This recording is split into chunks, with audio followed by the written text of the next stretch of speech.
మనం ఎంచుకునే ఆహారం మన ఆరోగ్యాన్ని చాలా వరకు నిర్ణయిస్తుంది. అందుచేత మనం వీలైనంత ఆరోగ్యకరమైన ఆహారాన్ని ఎంచుకోవడానికి ప్రయత్నించాలి.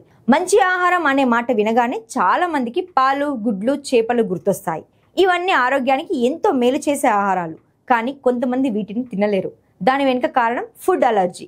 కొందరికి కొన్ని ఆహార పదార్థాల వల్ల ఫుడ్ అలర్జీ వస్తుంది. అయితే పాలు, గుడ్లు, చేపలు మాత్రమే కాదు, అనేక ఆహారాలు ఈ రకమైన అలర్జీని కలిగిస్తాయి. ప్రధానంగా 9 ఆహారాలు ఫుడ్ అలర్జీకి అత్యంత సాధారణ కారణం. పాలు, గుడ్లు, చేపలే కాకుండా గోధుమలు, సోయాబీన్స్ మరియు నువ్వులు అత్యంత సాధారణ ఆహార అలర్జీకి కారకాలు. ఇది ప్రతి ఆహారంలో అలర్జీని కలిగిస్తుంది.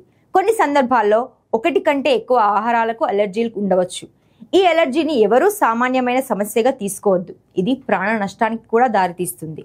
ప్రధానంగా అనాఫిలాక్సిస్ స్థితికి చేరుకున్నప్పుడు ఫుడ్ అలర్జీ తీవ్రంగా మారుతుంది. శ్వాస తీసుకోవడంలో ఇబ్బంది, వాంతులు, చర్మం దురద, కళ్ళు, పెదవులు, నాలుక మరియు గొంతువాపు, తల తిరగడం, కడుపు నొప్పి మరియు అపస్మారక స్థితి అనాఫిలాక్సిస్ యొక్క లక్షణాలు.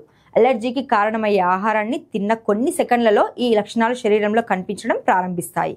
సకాలంలో చికిత్స చేయకపోతే రోగి చనిపోవచ్చు. అందుకే ఫుడ్ అలర్జీ రాకుండా చూసుకోవాలి అంటారు.